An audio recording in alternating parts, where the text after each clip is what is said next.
Welcome back to episode 3 of my Fantasy Premier League series. Now, we've done the goalkeepers, click on De Gea to see the goalkeeper episode. We have done defenders, click on Kurtyoy to see the defender episode. Now we move on to midfield. Last episode I kept Kurtyoy in my team from the front 5 that autocomplete gave me, or the back 5 I should say, my apologies. But I'm not going to be keeping any of these midfielders as yet, because I feel like none of them really warrant the money that I'm going to be paying for them. Now immediately, if I'd have done this a couple of days ago, I would have definitely said Yaya Toure, put him straight in, get him as your captain. But I don't know whether it's just like getting his pre-season fitness together, getting ready for the new season. He didn't look like the Yaya Toure of last season. He looked really lethargic, really slow, and that's worrying because I had him in my team at one point before I decided to do this.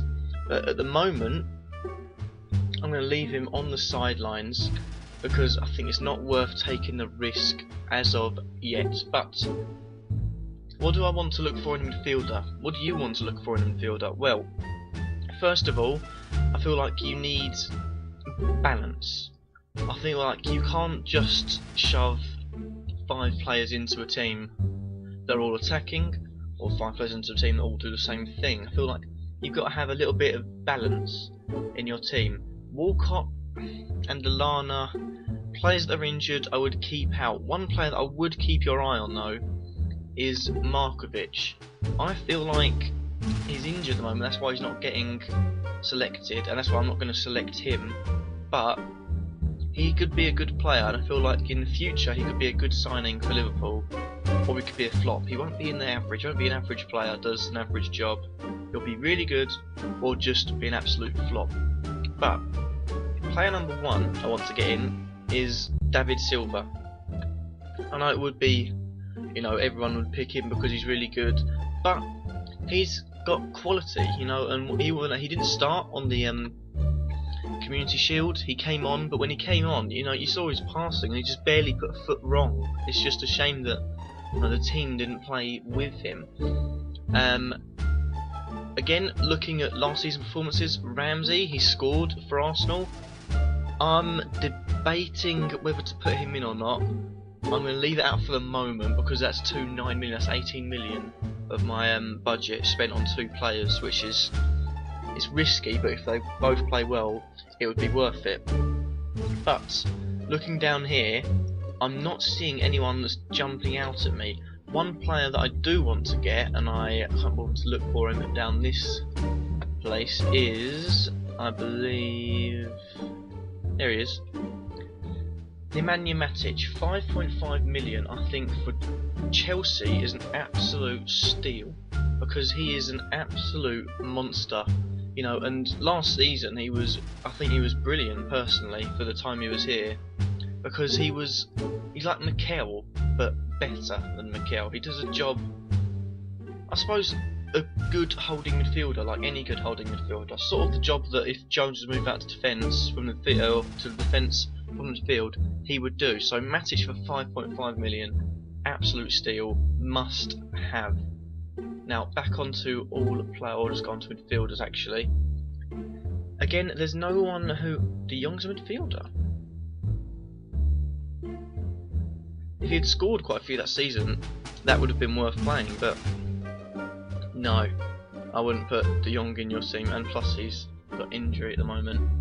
Right, looking down this list, there's a few, not many, but a few that I like, one of which is Jason Punchin. I feel like for Palace he was pretty good last season, he was quite influential, and at the price of 6.0, quality player. Now, next I feel like you've got a playmaker, you've got a good winger, and you've got a holding midfielder. I feel like we need to go back to page number 1, and we will find, I believe, is someone down here. 7.5, probably not. I can't seem to find him. I'll search on this. Someone that I would definitely put in off 5.5, again as another steal, John Joe Shelby. I feel like last season he was quality. He ran the boat for Swansea, he scored that absolutely amazing goal, let's not forget. And he's definitely one to look out for, and one to, well, I think he could surprise a few people this season. He settled into Swansea and now let's see if he can push on. And with 9.5 million, there's no 9.5 million rated players, but I feel like I've pretty much done everything on this side. One person I would maybe get is Jesus Navas, but I feel like he didn't contribute that well. I feel like Barkley could blow hot and cold this season. I feel like he's still at that age where he's trying to be too flamboyant rather than playing the good hard game that, you know, managers want to see. But Valencia, I think last season, at the start of last season, I would have had him. This season, not sure with Van Gaal whether he'll play. And looking down here, I'm putting Henderson in my team, just simply because he is a engine. He runs the engine room, I feel, and he can get up and down the field. He will move about, he will run his heart out every single game, and for 6 million, again, he's another steal. But that's the end of this episode. I'd like to thank you guys for watching. Like I said, we've done the goalkeepers, we've done the midfielders, and we did the defenders last episode. Next we move on to the strikers, and surprise surprise, none of these strikers will actually be in my team. But thank you guys for watching, and as always, happy player hunting.